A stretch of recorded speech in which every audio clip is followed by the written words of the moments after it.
রাজনাথ ধরেন তিনি আরো রেফারেন্স দিয়েছেন গাজা ইউক্রেনের যুদ্ধ, বাংলাদেশের পরিস্থিতিও তিনি বলেছেন যে যুদ্ধের জন্য প্রস্তুত থাকা। তো এটা আজকের নতুন ডেভেলপমেন্ট হলো, ভারতীয় হাইকমিশনার আপনার দেখা করেছে পররাষ্ট্র আমাদের প্রধান উপদেষ্টার সাথে, সেখানে তো বলে দিয়েছেন, অর্থ উপদেষ্টার সাথে, সেখানে তো তিনি বলেছেন যে ভারতের যত বড় প্রজেক্ট আছে সব চলবে, চলমান থাকবে। কারণ ভারতের যে এখানে ওয়ার্কার ছিল বা অফিসিয়াল ছিল তারা এই আন্দোলনের সময় চলে গেছিল, তারা ফিরে আসতেছে, আসলে এগুলি চলবে।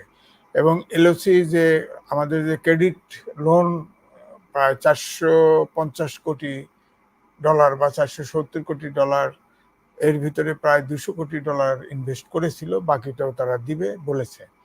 অর্থাৎ তারা উন্নয়ন প্রকল্প যেগুলো আছে বা উন্নয়ন সহযোগিতা বা বন্ধুত্বের সহযোগিতা, এটা ভারতের সাথে চলমান থাকবে। এটা হলো সর্বশেষ হাইকমিশনের কথা। তা আমি সর্বশেষ কথাটাই বেশি করে গ্রহণ করব, কারণ হাইকমিশনার তো ওই দেশকে রিপ্রেজেন্ট করে। আমি মনে করবো এটি লেটেস্ট ডেভেলপমেন্ট। আর এখন রাজনাথ সাহেব যেটা বলেছেন, তখন কিন্তু একটু টান টান উত্তেজনা আমাদের বাংলাদেশ এবং ভারতের মধ্যে ছিল। যেমন আমাদের সাবেক প্রধানমন্ত্রী শেখ হাসিনাকে তারা আশ্রয় দিয়েছে, তখন এটা তো 3-4 দিন আগের কথা। আমরা যদি আপনি দিল, এরপরেও তো বলা হয়েছে তাকে ফেরত দিবে কিনা, এরকম বলা বলি হয়েছে। তারপরে ধরো বন্যা হয়ে গেল, হ্যাঁ, সেখানে ভারত আগে ইনফর্মটা করে নাই, বাঁধ খুলে দিয়েছে। হ্যাঁ, এটার বা বৃষ্টির আলোচনা ভিন্ন আছে আমার কাছে। সেটা হলো ভারত ইচ্ছে করলেও পারে না, কিন্তু যেটা আমরা পারি যে গ্রীষ্মকালে তারা যদি বন্ধ না রাখতো, তাহলে অন্তত আমাদের নাব্যতাটা থাকতো নদীর, তাহলে আপনার এটা সমুদ্রী পানি চলে যেতে পারতো। সেটা ভিন্ন বিষয়, আমি আরো আলোচনার বিষয় ওটা আছে, সময় থাকলে বলবো। তা আমার কথা হচ্ছে যে ভারত প্রতিবেশী, বড় প্রতিবেশী, এবং এটা কিন্তু এক ধরনের ধরেন নিরাপত্তা পরিষদে 5 জনের বা 6 জন না হলেও এটা কিন্তু আমাদের এই অঞ্চলের জন্য কিন্তু পরাশক্তি। সুতরাং তাদের আচরণটা যেটা দক্ষিণ এশিয়ার মধ্যে ভারতের কোনো দেশের সাথে কিন্তু সুসম্পর্ক নাই, তাদের ফরেন পলিসির পরিবর্তন হওয়া উচিত।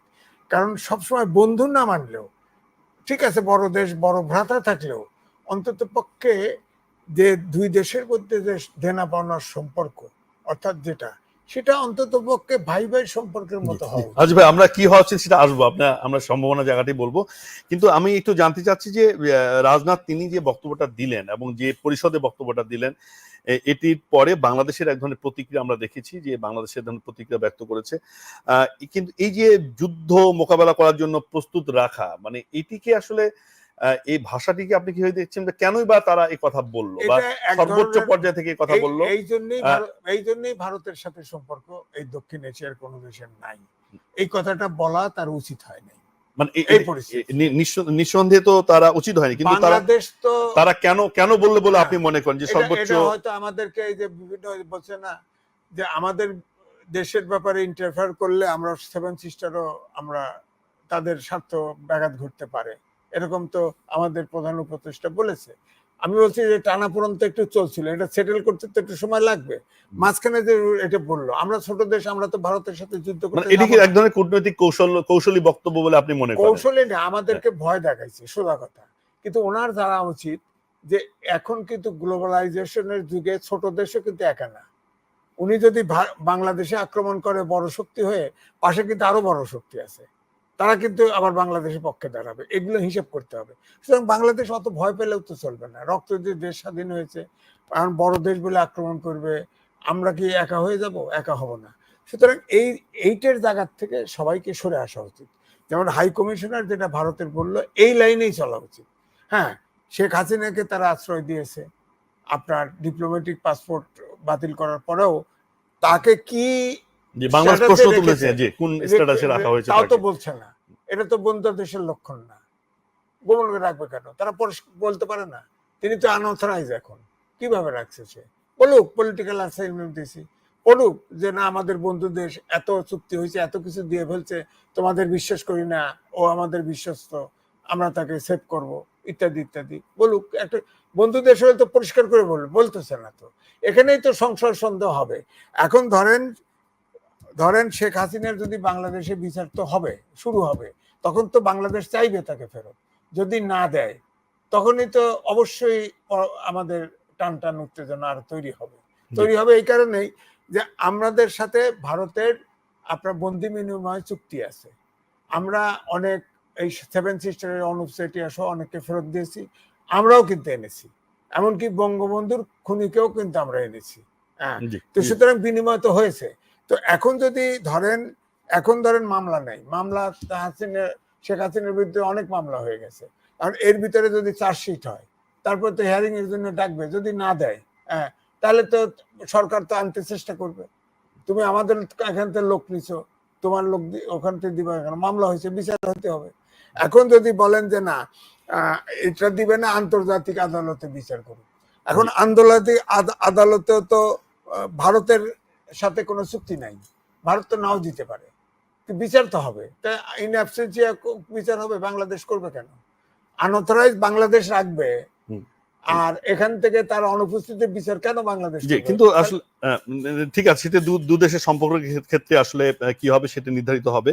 আমি একটু আলোচনায় আনতে চাই, একটু বৃহত্তর একটু পরিসরে যেতে চাই। যে আমি দেখছিলাম যে শেখ হাসিনা সরকারের পতনের পর বা ভারতে আশ্রয় নেওয়ার পরে ভারতীয় গণমাধ্যম এবং তাদের নানা রকম বিশেষজ্ঞরা, তারপর স্কলার যারা আছেন, তাদের নানা রকম আলোচনা আমি ফলো করবার চেষ্টা করছিলাম। ভারত যেটি বলছে যে আওয়ামী লীগ সরকার তাদের সাথে বন্ধুত্বপূর্ণ সরকার, এবং আওয়ামী লীগ সরকার যতদিন ক্ষমতায় ছিল তারা নিরাপদ বোধ করেছে, তাদের সীমান্তে তারা নিরাপদ ছিল, তাদের যেটি বলছেন যে 7 সিস্টার সেটি নিরাপদ ছিল। এর আগের অভিজ্ঞতা হচ্ছে যে যখন বিএনপি ক্ষমতা ছিল তখন এই 7 সিস্টার উত্তপ্ত হয়েছিল, এখানে 10টা আমরা দেখেছি অস্ত্রের আমদানি, সেটা ওখানে যাবে। আমরা অনুপ চেটিয়াকে দেখেছি যে বাংলাদেশের মাটি ব্যবহার করে কাজ করেছে, ভারতের বক্তব্য। ফলে তারা এক ধরনের সংখ্যা যে নিরাপত্তার হুমকির মধ্যে, নতুন সরকার আসার মাধ্যমে তার নিরাপত্তার হুমকি বোধ করছে। এক, 2 নম্বর হচ্ছে যে পাকিস্তানি প্রভাব, বাংলাদেশের উপরে পাকিস্তানের প্রভাব এবং আইএসআই এর প্রভাব পড়ছে, যেটি ভারতের নিরাপত্তার জন্য তারা হুমকি মনে করছে। তো তাদের এই বক্তব্যটাকে আসলে কিভাবে বিশ্লেষণ করবেন? একটা প্রতিবেশী দেশ, তার তো কনসার্ন নিয়ে কথা বলতে পারে। সেক্ষেত্রে আমি একটা বলি যে আমাদের দেশটা দুই ভাগে বিভক্ত, একটা আইএসআই এর লোক আর একটা হলো রয়্যাল লোক, আর একটা হচ্ছে যে স্বাধীনতার পক্ষে স্বাধীনতার বিপক্ষে। কিন্তু আমাদের দেশে তো দেখা যায় এক পক্ষ কিছু হলেই ভারতে দৌড়ায়। পাকিস্তানে কে গেছে? আইএসআই তো দালাল আছে, কয়টা গেছে? পাকিস্তানে আমাদের কি বলে 21 আগস্ট গ্রেনেড হামলা যে তাজউদ্দিন মাওলানা তাজউদ্দিন আহমেদ, তিনি পাকিস্তানে কিন্তু গেছেন, পাকিস্তানে থেকে ভারত হয়ে আবার পাকিস্তানে গেছেন। হ্যাঁ, ভারত হয়ে পাকিস্তানেও কেউ গেছে। আমরা আফগান যুদ্ধের সময় মুজাহিদরা এখান থেকে যুদ্ধ করবার জন্য কিন্তু পাকিস্তানও গেছে, আফগানিস্তানে গেছে। ওখানে যেটা আছে, পাকিস্তানের সাথে কাশ্মীর নিয়ে অনেক ইস্যু নিয়ে ভারতের না, তাহলে আপনি যদি বলছেন যে ভারতে তার পাকিস্তান তো বাংলাদেশ থেকে গেছে, তারা তো মেইনস্ট্রিম না, তারা তো জেএমবি টেমবি এগুলো তো অন্য তত্ত্বের লোক। ভারতের এই কনসার্নটাকে আপনি কিভাবে মনে করেন? আমি এই কনসার্নটা, আমাদের যে হিল ট্যাক্সে যে অত্যাচার করছে ভারতে, এখনো তো মিজোরামে যারা স্বাধীনতা চায়, ওই যে বম গোষ্ঠী যারা, তারা তো এখনো মিজোরামে আছে, ভারতে ফেরত দেয় না কেন? আমরা দিতে পারলাম। তাদের এই বক্তব্যের প্রেক্ষিতে আসলে যুক্তিটা আপনি কিভাবে দেখেন? আমি যুক্তিটাই হচ্ছে তারা এই যে আওয়ামী লীগ সরকার থাকার সময় কত চুক্তি করে নিছে, নিরাপদে সবকিছু ব্যবহার করছে বাংলাদেশকে। হ্যাঁ, এইভাবে এখন ব্যবহার করতে পারবে না, এই দেশের নাগরিকতা চায় না।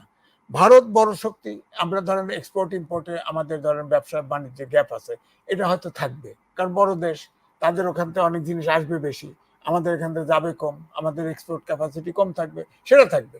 কিন্তু এক্সপোর্ট আপনার ড্যাম্পিং, অ্যান্টি ডাম্পিং ব্যারিয়ার দিয়ে আমাদের দেশ ইয়ে করে দিবেন, আটকায় দিবেন, সেই সুযোগ এখন থাকবে না। আমার কথা হলো সমতার ভিত্তিতে যার যতটুকু প্রাপ্য, যার যতটুকু সুবিধা পাওয়া উচিত সেটুকু করতে হবে, অর্থাৎ এখন এক্সপ্লয়েট করা যাবে না শুধু। হ্যাঁ, দ্বিতীয়ত আপনি যেটা বলছেন যে তখন আমাদের উত্তর ওই হিল ট্যাক্স কিন্তু প্রায় এমন স্লোগান উঠে গেছিল যে এটা স্বাধীন হয়ে যাবে, ব্যাপারটা এমন হয়ে গেছিল, সব ইন্ডিয়ার থেকে ট্রেনিং দিয়ে আসতো, আমাদের ভিতরে ঢুকতো। তো আপনি যেভাবে করবেন বাংলাদেশ থেকে তারা একটু ডিস্টার্ব করবেই। আপনার সেকেন্ড চিকেন নেক ভেঙে দিলেই তো শেষ, 2 খণ্ড। আমাদের তো অত রিস্ক নেই, আমাদেরও চিকেন নেট বলেন, সেটা আমরা যখন ফেনী থেকে পার দেই, পার্বত্য অঞ্চলে যে ওখানেও ফেনীতে একটা পয়েন্ট আছে, কেটে দিলে ওখানে দখল করলে ওখানে তো আওয়ামী লীগ সরকার ওখানে তো আপনার ওখানে তাদেরকে তো ইপিজেড দিয়ে গেছে, ওখানে মোদি এসে উদ্বোধন করছে। জি। তা এটা তো আমাদেরকে রিভাইজ করতে হবে।